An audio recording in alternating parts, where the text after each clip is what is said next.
Se tiver mais algum corajoso que entre aí, beleza? Vamos retomar aqui no slide. Vocês estão vendo o meu slide, né? O que eu trouxe nesse momento aqui, ó? Isso aqui em cima, que eu estou mostrando para vocês, é o que a NR6 fala a respeito das hierarquias quanto à opção de escolher o EPI. Disso aqui você já sabe, né? Por exemplo, tá lá, ó. A empresa é obrigada a fornecer aos empregados, olha, empregados, ok? Isso não quer dizer que quando eu contrato um terceiro eu sou obrigado a fornecer EPI. Por isso que eu não forneci EPI para terceiro. Eu exigi com que os terceiros trouxessem os EPIs dele. Lá está dizendo empregado.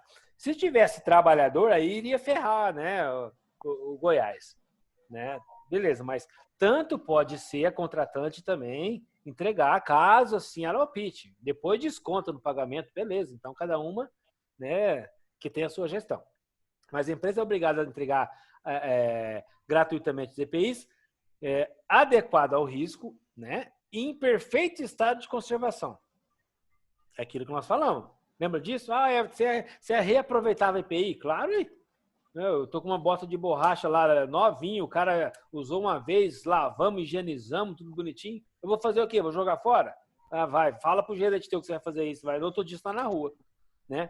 Só que os EPIs, eles são nessas circunstâncias. A NR6, aqui em cima, eu peguei o trecho, né? Só falta eu escrever que é da NR6, mas tô falando para vocês que é da NR6, né? É que, na verdade, aqui tinha uma tarja escrita NR6 e embaixo tinha uma tarja escrita NR9, mas eu apaguei, né? Mas a NR6 já falava isso há muito tempo. Quando que vai ser fornecido EPI? Quando as medidas de ordem geral não oferecer completa proteção. A linha A. A linha B, enquanto as medidas de proteção coletiva estiverem sendo implantadas. Ou a linha C, para atender situações de emergência. É isso que o INSS também quer saber. Escuta, quando essa pessoa ia indicar um respirador para o cara, você tentou optar em algo de forma coletiva? Ou logo de cara você já pensou em entregar um respirador? Como eu vou evidenciar isso? Né? Eu tenho que pensar. Né? E a NR9 também já falava disso. Olha aqui, ó. Quando comprovado pelo empregador, né, a inviabilidade técnica de adotar EPC, eu comprovei. Quando comprovado, comprovado, tá? Quando comprovado, né? Ou quando essas não forem suficientes, né? Ou ainda estiver em fase de implantação e tudo mais, né? Aí se adota a linha A, medida de caráter administrativo. E por último, sempre por último, vai estar lá a opção do EPI. A gente não pode esquecer disso. Nos meus laudos, eu faço questão de colocar todos esses enunciados normativos e tudo mais, para ficar bem claro, para eu mostrar para o juiz que pelo menos eu, né, o perito, não conseguiu ver nada daquilo que diz a norma, na tentativa de se optar pelo EPI, né, somente nessas circunstâncias. A parte mais difícil é as empresas demonstrarem e evidenciarem, né, que essa questão das medidas de ordem coletiva, administrativa e tudo mais, tal, elas precisam vir antes do EPI e evidencia, comprova. É o que está na NR9 lá, ó, quando comprovado. E geralmente as empresas não têm como comprovar. Né? Vocês estão vendo aqui uma planilha aqui? Eu acho que se eu aumentar, fica melhor para vocês, né? Vocês conseguem ver aí? Sim, tranquilo. Essa planilha é uma planilha que nós tínhamos na Dreyfus, que inclusive eu criei isso aí, porque é o seguinte, é aquilo que eu falei ontem, né?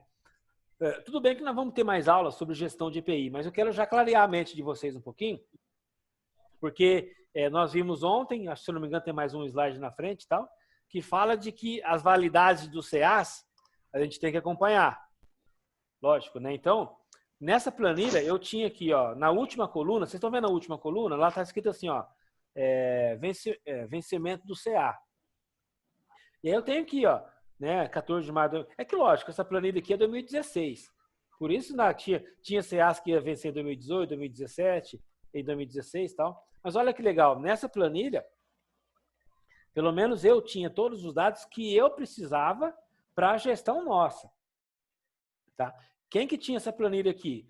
Todos os chefes, todos os encarregados, porque eram eles que faziam as reservas. Eram eles que faziam as requisições de EPI. Ele quer saber o código, porque tudo era feito pelo SAP. Qual que é o código? Aqui, ó. O código está aqui. Inclusive, né? Naquela transação PA30, que era um dos módulos de RH e tal, né? Além de saber o código, tinha que saber o agrupador. Né? O chefe não vai gravar, ninguém vai gravar tudo isso. Era só ele olhar na planilha. Tipo assim, ó, chegou lá o Francisco, entregou o crachá para o chefe. Ele entra na transação, digita o número do cartão dele, o ID dele, já aparece a ficha dele. Ele vai lá, coloca o agrupador e o código, dá um enter e aparece os dados do EPI. Salva, pega o número da requisição, marca no papelzinho, né? Aí o cara vai lá no almoxarifado com aquela requisição e pega o EPI. Ah, mas o chefe está com dúvida, né? Por exemplo, eu coloquei aqui de forma estratégica aqui, ó, esse respirador descartável cinza. Ah, mas eu tinha a função, olha lá, ó, na segunda coluna, né? Auxiliar de serviços gerais, lavação de frutas e mecânico. Ué, mas esse pessoal utilizava esses respiradores? Sim. A terceira coluna fala lá, ó, indicação de uso. E aqui está dizendo, ó, lavação de laranja, exposição ao Vortex. Vortex é um sanitizante, né? Que se aplica em spray na fruta, né? Para poder fazer a sanitização das frutas. Né? Então, olha lá, ó, pintura a pincel, quando alguém vai pintar em pincel ou a rolinho. Quando alguém vai usar um Cali Clean, ou né, vai usar esse Cali Clean jogando no chão, esfregando, ou utilizando uma vassoura. Para esses casos, está aqui o respirador. Ó, o chefe vai lá, verifica, pega o código, requisita e boa. E eu entendo que para nós era muito útil. Né? Lógico, né? É aquele negócio. De repente, uma planilha dessa, né, não pode ser totalmente útil para uma empresa ou outra. Tal. Mas, inclusive, por essa empresa, a gente gerenciava quem era o fabricante e a marca daquele EPI também. Tem tudo aqui, ó. Além da especificação. Essa especificação é a mesma especificação que estava no SAP. Então, todas as informações administrativas em relação aos EPIs estavam aqui. Lembrando que isso é uma planilha de campo. Nós tínhamos também, depois nós vamos ver isso, né? E é importante que vocês entendam a importância de procedimentar. Procedimentar toda essa logística. Toda essa logística. Lembra um item que nós falamos ontem, que o INSS quer cobrar também? Na verdade, ele cobra, né? Um item que já está na própria NR9. Como que você evidencia o uso ininterrupto? Lembra disso que nós falamos ontem? Olha aqui, ó, que eu trouxe para vocês ele, ó. Deixa eu só pegar aqui. Olha aqui, ó.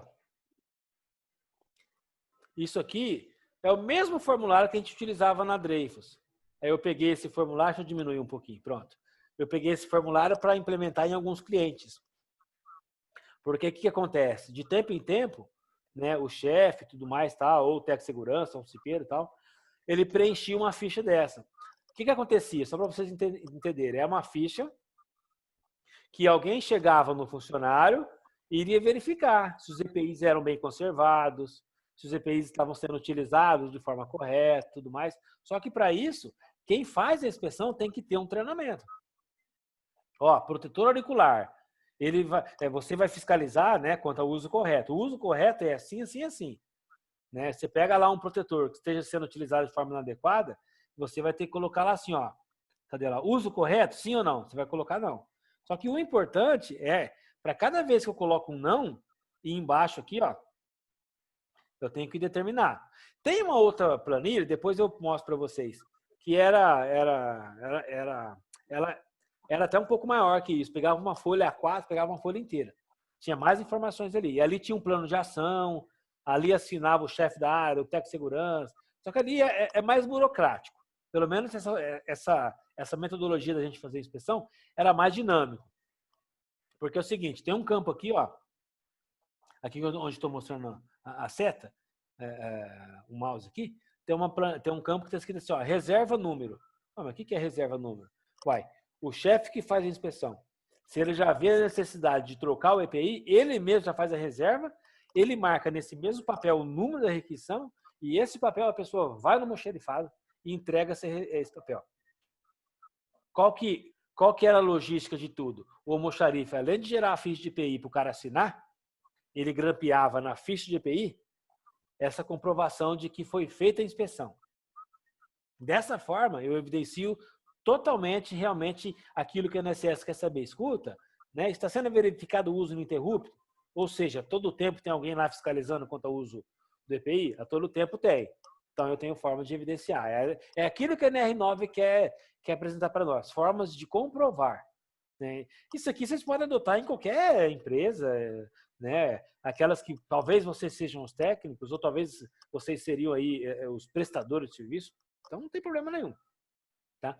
Tudo isso aqui que está, ó, nos slides, é aquilo que a gente já falou ontem. Né? Então, cadê? Ó? Aqui, ó. É essa parte do PPP. Né? O que acontece é que, assim, dificilmente alguém do INSS vai toque, toque, toque, toque, bater na porta lá e querer saber disso. Salvo pelas informações, né, que às vezes pode estar desencontradas no formulário, que você mesmo vai fornecer. Você vai dar talvez um tiro no pé em colocar uma informação, né, incorreta. Né? Então, isso pode ser um dos fatores pelos quais o INSS ele pode querer uma evidência.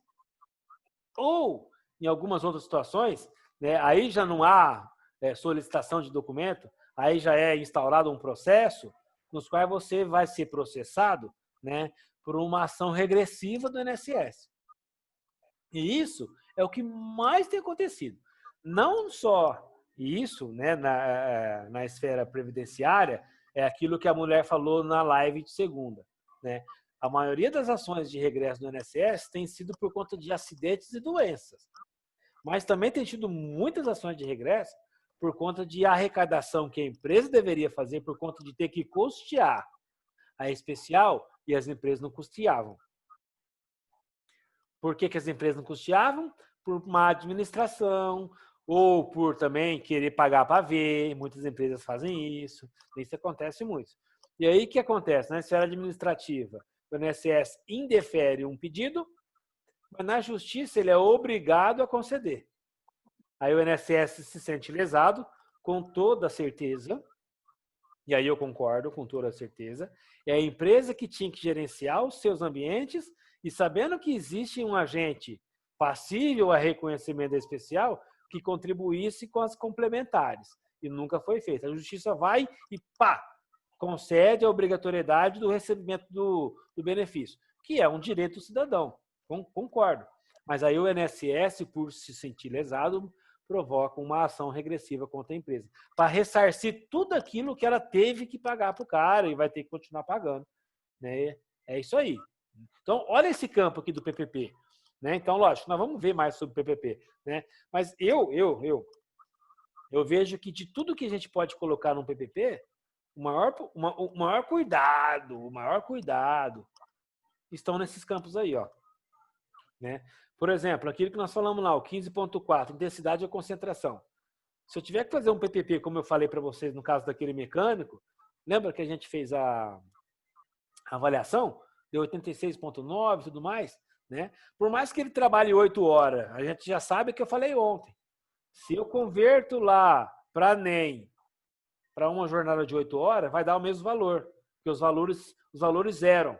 Né? Eu vou dividir 480 por 480, vai dar 1. Log de 1 é 0. 0 vezes 16.91, 0. Então, vai sobrar só o valor do NE.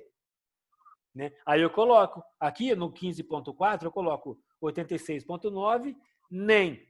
No 15.5, nós vamos ver mais isso, lógico, nós vamos exercitar. Nossa, tomara que as aulas voltem, pelo menos até o C6. Eu quero fazer um monte de exercício com vocês. Né? Eu quero, tipo assim, eu quero pegar cópias de carteira de trabalho, entregar para todo mundo aqui assim, ó. Tá aí, pessoal, ó. Isso é o que acontece, tá? Bate aqui na minha porta aqui, ó, preciso de um PPP. Tá aqui a carteira. E a partir daí eu tenho que correr atrás de tudo para montar um PPP. É isso que vocês têm que aprender. Porque é o que acontece. É aquele negócio que eu falei da matemática. Lá no passado a gente via a matemática muito sem sentido. Porque a gente não via a aplicação. Mas só que assim, a gente está bem grandinho e tudo que a gente está vendo aqui, a gente acho que já deu para entender que é o nosso dia a dia. Né? Aqui no 15.5, técnica utilizada, nós temos que colocar lá. Né? O que foi feito, ou melhor assim, né? Qual foi a estratégia de avaliação do ruído? Não foi... Eu estou pegando o caso do ruído, né? Mas, independente de qual seja o agente, eu tenho que mencionar lá, técnica utilizada. É que no caso do ruído, eu vou colocar dosimetria. Né? O que eu coloco, né, inclusive para períodos ó, não se esqueçam, tá? Deixa eu explicar uma coisinha para vocês já. Tudo bem que a gente vai exercitar isso, mas vamos construindo. Na verdade, vamos... Deixa eu ver se tem mais alguém aqui. Não, só a Gabi que está aí. Gabi e o Fernando. E o seu Cláudio. Vamos estar costurando uma ideia. Essa questão do NEM, eu só vou utilizar, presta atenção, do dia 18 de novembro de 2003 para cá. Beleza? Se eu tiver que fazer algum PPP para períodos anteriores a isso, eu não tenho nem que me preocupar em converter, mencionar, nem nada. Não tenho. Bem, Everton, mas eu vou fazer um PPP para alguém que trabalhou em 1900 e bolinha, 1970. 70 não, vai. Mas 80, 90, sim. Porque aqueles antigos formulários lá para aqueles que conheciam um pouquinho mais, né? Que antes do PPP existia, tanto o DSS 8030 quanto o SB 40, o Fernando deve ter um documento desse aí. Não se faz mais isso.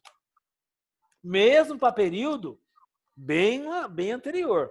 Né? Então, tem uma instrução normativa de 2003, que é a 99, a partir do dia 1º de janeiro de 2004 para cá, é só PPP. Mesmo para ser no período anterior a 2003. Só que o ruído tem essa particularidade. Oi. Então, como é que a empresa, vamos supor, no meu caso, eu entrei em 88. Eles fizeram um PPP meu com data de 2014. Da onde que eles tiraram esses índices de ruído de todo, e foram buscar lá? De qual documento que eles foram buscar isso aí? Esse 2014 é a data de emissão, não é? Demissão. Isso, da demissão. Isso. Da demissão do PPP. Isso. Agora, isso que eu achei interessante, de onde que eles foram buscar esses índices de meio que lá de 88, do ano de 88, de 90, daí para frente, de onde que eles foram buscar esses índices? Fernando, eu vou te falar uma coisa, tá? Teve um ex-aluno meu que me questionou sobre isso. Ele me questionou e, lógico, né? É aquilo que eu sempre falo. Eu não sou coberto de razão. Por tudo que eu tento te mostrar aqui também, né? Eu sempre procuro deixar vocês com a mente aberta para procurar o que outros profissionais têm a dizer. E, né? Sim. A gente sempre está disposto aí a melhorar sempre, cada dia mais. Mas esse dia para trás, um ex-aluno meu me questionou.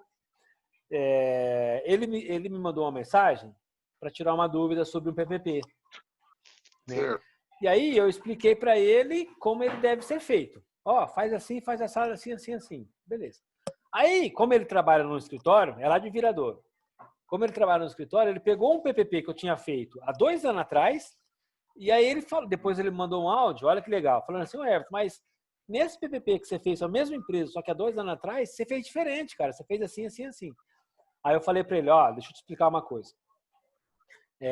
A partir do momento que eu comecei a fazer perícia, me inteirar e tudo mais, né? Comecei a ler. Eu comecei a utilizar brechas que a própria legislação traz, né? Para que em cima disso eu tenha êxitos nas obtenções daquilo que eu tenho a finalidade. Por exemplo, eu vou te explicar já o que eu fazia que eu não faço mais.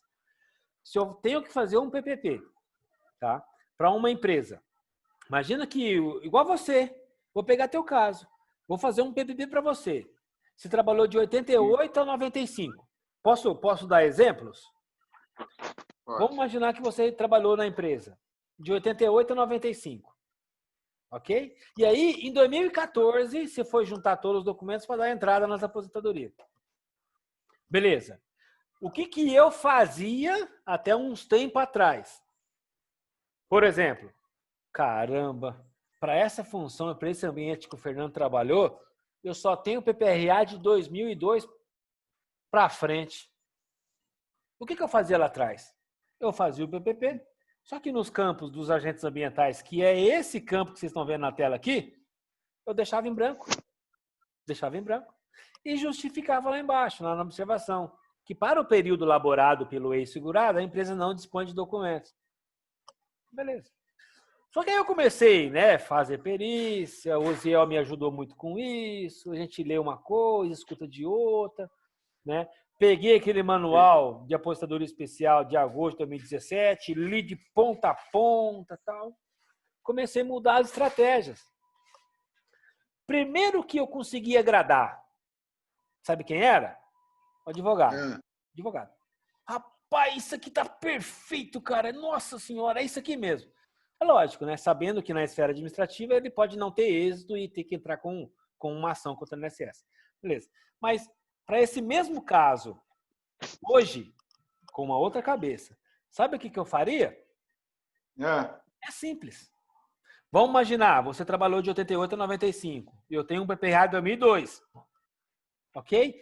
Eu tendo a certeza e a garantia de que o processo sempre foi o mesmo, os ambientes se permaneceram inalterados, né? Então, assim, eu adoto de forma... Olha o termo legal, hein? Isso eu aprendi naquele manual. Isso, né, se chama de forma extemporânea. O que é de forma extemporânea? É você adotar para um período X dados retroativos de outros períodos Y. E aí, o que eu iria fazer nesse PPP seu? Eu iria colocar os dados. Tudo bem que você trabalhou de 88 a 95. Mas no teu PPP, eu iria colocar os dados do PPRA de 2002 e iria justificar lá embaixo, né? Mediante ao fato do ex-segurado ter trabalhado por um período que a empresa não dispusesse, né? Não dispunha de documentos e tal. Entretanto, porém, todavia, né? Devido aos ambientes, eu justifico. Porque isso, Fernando, isso é reconhecido pela INSS. No próprio manual lá, ele reconhece. Se você tiver como garantir que de forma extemporânea você pode adotar documentos para períodos anteriores, ele aceita. Entendi. Foi isso que eu falei pro cara. O cara pegou na veia, né? Ele comparou, Everton, mas você fez um PPP aqui há 2 anos atrás diferente. Sim. Você tá entendendo? Então, olha como que a gente pode ir, né, ir melhorando. E eu faço isso hoje. Porque não faz sentido, o Fernando, você não pode responder por uma má administração, né? E, além de tudo, a questão do INSS, da Receita e tudo mais, tendo que cobrar, fiscalizar e também eles não fazendo, não é você que vai arcar com isso. Você é o beneficiário que não pode ser lesado de forma alguma. Então, eu entendia isso. E nos últimos PPPs que eu faço, de lá para cá, né, eu vou melhorando, a cada vez eu melhoro. Nos novos PPPs eu já coloco tudo isso. De 2003 para cá, NEM, NHO 01, justifico lá embaixo qual decreto que eu estou seguindo, justifico, inclusive, para atender lá o 3048, né, que a exposição se dá de forma permanente, habitual, que o INSS pode se questionar quanto a isso. Mas a exposição é um ruído. Pode se mostrar de forma intermitente e eventual, né, de forma ocasional e tudo mais. Então, já coloca ali, já procura cercar de todas as formas, né, para que ele não tenha por onde fugir. Mesmo assim, ele pode ter por onde fugir. Você sabe disso. Quando ele não quer, e não tem Cristo que faça. Mas o teu raciocínio da obrigação de fiscalizar é uma realidade. Se ele não cumpre a obrigação dele de fiscalizar, ele tem que aceitar o que se apresenta, meu. Sim. Por que ele não foi lá na fábrica ver se era ou se deixava de ser? Sim. Exatamente, né, seu Cláudio? Ô, Fernando, você entrou com o processo já ou não? Não, ainda não. Ainda não entrei, cara. E o que você está esperando? Eu tô esperando a menina lá arrumar o PPP, mas estão me enrolando. Eu vou ter que entrar, não vai ter jeito. Então, mas deixa eu te perguntar. O negócio é um pouco mais complicado. Mas ele tem um engenheiro aí que é amigo dele e que foi engenheiro lá e pode alterar esse negócio, entendeu? Que ele já João Romero. Uma pessoa. Ô, Fernando, mas você não entrou nem na esfera administrativa ainda? Não, eu entrei uma vez, eu entrei lá eu entrei na Justiça Federal. Na Justiça Federal. Né? Quando eu entrei na Justiça Federal, o advogado meu entrou na Justiça Federal, a juíza negou frio, porque os índices do ruído que estavam no PPP estavam baixo, não chegava nem a 80. Ela negou o ruído. Aí o frio, ela alegou que como a empresa colocou que me dava os equipamentos lá, a empresa colocou lá no PPP que me dava os IPI, ela negou o frio também, entendeu? Ela negou o frio contra o frio, ela negou. Aí o que aconteceu? E o meu advogado muito burro, de vez de entrar, pedir para ela já mandar um perito lá na empresa, coisa e tal, porque ela também julgou sem mandar perito nenhum lá na empresa. Ela julgou meu processo sem mandar um perito também lá na empresa, porque o normal da juíza é mandar um perito na empresa, não é, Nervo? Sim, mas desde que você peça. É que eu falei, né, seu Cláudio? Desde que você peça, né? Você não recorreu ao tribunal? Não, ele recorreu. Ele tentou recorrer, mas ele pediu, a juíza consta lá no processo lá que ele perdeu o prazo do recurso. Foi Bom, cagada, aí, cagada além de ter cagado, limpou com plástico, né? Então, com plástico. Agora, o que eu estou tentando, para mim reverter isso, o que eu estou tentando fazer? A minha solução era as meninas aqui eu tentei, amigavelmente ali na Dreyfus, ver se eles me melhorassem PPP nesse índice do ruído aqui, você entendeu? Mas a menina mostrou até boa vontade, ela falou que estava corrigindo, coisa e tal, mas não dependia mais dela, né? Que isso aí ia passar para frente. Eu tô achando que eles não vão corrigir. Eu acho que eles não vão fazer isso aí, porque não tem mais ninguém lá do meu tempo, os caras lá não querem assinar coisa que eles não viram, um fica jogando pro outro e a coisa vai passando, o tempo vai passando, vai passando. Eu vou ter que estudar uma fórmula aí de me ver o que eu vou ter que fazer, de eu pedir um PPP dele lá, eu falar, me imprime um PPP novo aí, atualizado aí, de vocês aí do jeito aí, ô Fernando, e entra no INSS. você tá perdendo tempo, velho. Desculpa, mas você tá perdendo tempo. Já tinha que ter dado entrada na esfera administrativa, obtém um indeferimento, você tem que fazer isso primeiro. Não adianta provocar o judiciário para depois você já entrar na justiça solicitando perícia. Se ela ficar 2 anos te enrolando, ninguém vai colocar o dedo na reta em alterar o PPP. Esquece isso, moço. Você não vai conseguir dinheiro nenhum. Ô, Everton, eu sei, mas veja bem, aqui que eu preciso fazer. Eu preciso de pelo menos um PPP novo, porque eu não queria falar isso, eu não queria te falar isso, mas troca de advogado, pelo amor de Deus. Pronto. Não. Morre o assunto, vai. Porque, olha, dá raiva, cara, é sério, velho. Todas essas dúvidas que você tem que eu te orientar é para quem, né? Lógico, né? Você está sendo o cliente, que é o teu advogado. Sim. Não, o seu Cláudio sabe disso. Tem aqueles que, né? Não sei, cara, eu não sei o que acontece. Eu troquei ideia com o seu Cláudio já também, semana passada, troquei ideia com o seu Cláudio, então eu queria trocar uma ideia com você uma hora aí. É do seguinte, o que eu vou ter que fazer? Eu vou ter que entrar no INSS, na esfera administrativa, eu sei que você negar. Talvez do jeito que eu sou largo, talvez ele que você falou. Já viu muitos casos, dependendo do cara que pega lá no INSS, dependendo da lua dele, ele pega e pá, bate o martelo, né? Agora, dependendo o cara que você pega, né, vai indeferir, né? Pode ser que indefere, vamos ver. Mas para isso, Everton, eu vou ter que precisar de um PPP para mim entrar lá. Acho, se eu não me engano, para entrar no INSS, precisa até da procuração de quem assina o PPP hoje, né? Do LCCAT. Então, precisa LTCAT. Fernando. Sim. Dependendo da empresa, eles nem estão cobrando isso, não. Oi? Dependendo da empresa, como é essa empresa aí que você pediu, eles nem estão cobrando a procuração. Porque eles já sabem eles já sabem quem assina, então eles têm uma confiabilidade maior. Porque Bebedouro não é São Paulo, Bebedouro é pequeno. Entendeu? Então, dessa grande empresa que você comentou aí, é 100 BBB por mês, um exemplo, que chega lá. Então, sempre é o mesmo que assina. Então, eles sabem. Tem o carimbo, tem a assinatura lá, então eles não pedem procuração, não. Mas de qualquer forma eu tenho que pedir um novo lá. Eu tenho que pedir vamos mandar elas imprimir um novo para mim lá, e aí eu vou entrar na esfera administrativa aqui e vou deixar rolar. Aí depois, se eles negarem, indeferir, aí eu pego e entro na justiça. Beleza. Então, o novo que ele está pedindo é porque esse que ele tem está todo rabiscado, entendeu? Sim. Ele precisa de um novo. Sim.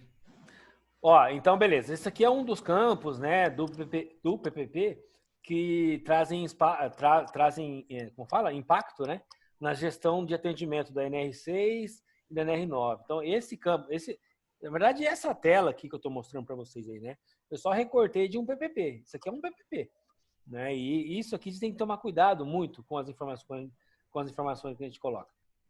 Vamos ver isso com o passar do tempo um pouquinho melhor, né? E aí, na sequência desses slides, a ideia seria falar um pouquinho sobre especial, né? Uma aposentadoria que é uma das modalidades que existem desde 1900, lá vai a bolinha, 1960, né? Tá aqui, né?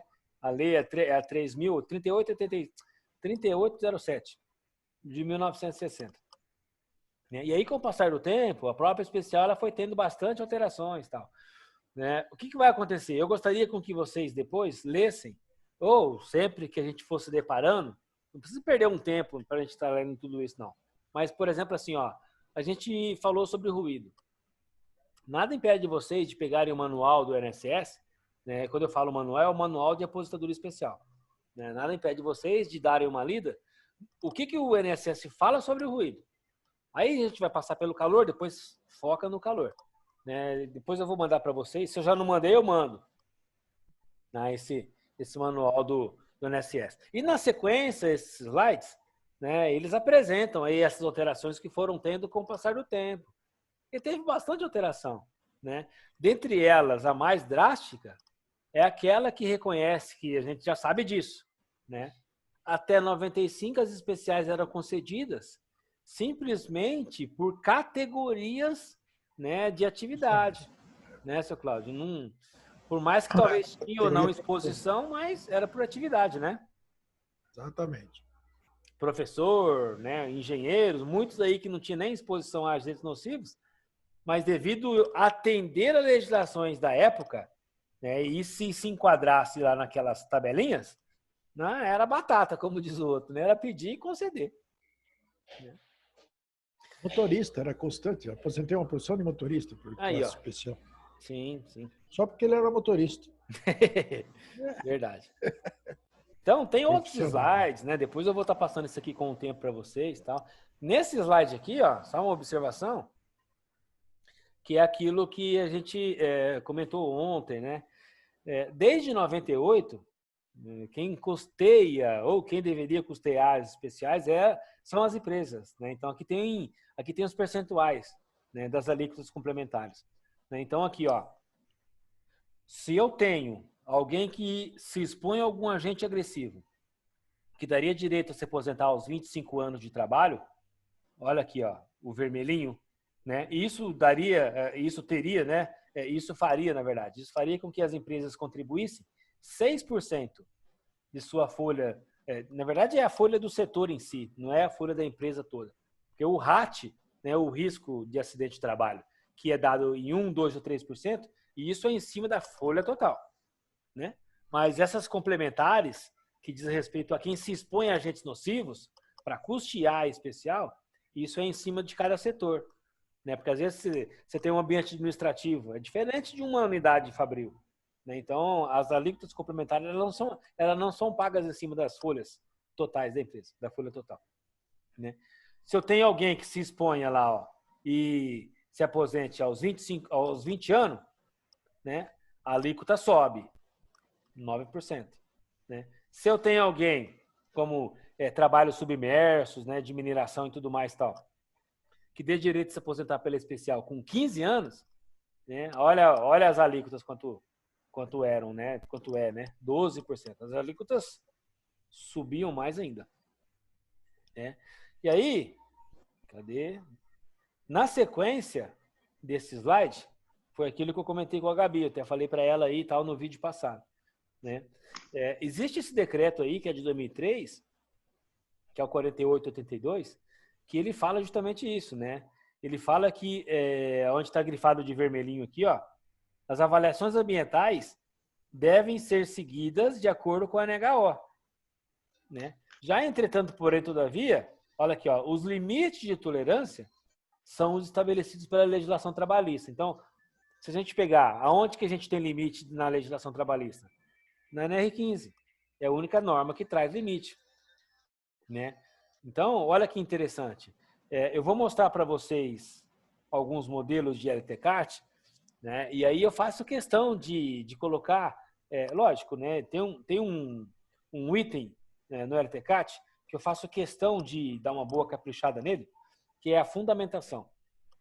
Né? Então, nesse item, eu digo quais foram todos os critérios, tanto na fase de reconhecimento, identificação, avaliação, né? Enfim, quais foram todas as normas que foram seguidas, né, para ser feita aquela análise. Então, além de eu fechar o cerco com o item conclusão, lógico, né, sempre o último item de um laudo é a parte da conclusão. Né? Só que antes da conclusão, a parte que antecede, eu já faço uma boa fundamentação. Eu vou mostrar para vocês. Tá? Até para que vocês entendam assim, como que a gente pode ir diminuindo, né, essas questões assim, na verdade a gente ser questionados, né? Quando a gente menciona que para avaliar o ruído foi feita uma dosimetria seguindo o CNHO 01, né? Para avaliar se a vibração, independente que seja corpo inteiro ou mãos e braços, né? De acordo, olha que legal, né? Na fundamentação, de acordo com o decreto tal que ele instituiu, porque as NHOs fossem utilizadas para fins de critérios, né? Assim sendo, foi utilizada a NHO 09 para avaliação de vibrações de corpo inteiro e tudo mais. Tal. Você vai fechando o cerco. Quem vai pegar aquele laudo teu na mão, primeiro, é aquilo que eu falei do PPP, né? Então, você pega um laudo desse na mão, você já pensa assim, pô, esse laudo foi feito por alguém que sabe, que conhece. A ideia da pessoa ficar procurando pelo em ovo e algo, né, que talvez não tenha, né, diminui essa possibilidade. Né? Então, a gente sempre vai falar desse decreto aqui, tá? Essa questão de usar as NHOs e tal. Eu vou utilizar isso, né, para fins de mostrar para vocês o que eu basicamente coloco como fundamentação. Né? E aqui eu faço alguns resumos, né, da legislação que fala sobre a especial. Né? Quando ela foi criada em 1960, alguns decretos, né? Por exemplo, assim, ó, esse 53831 é um decreto de 64.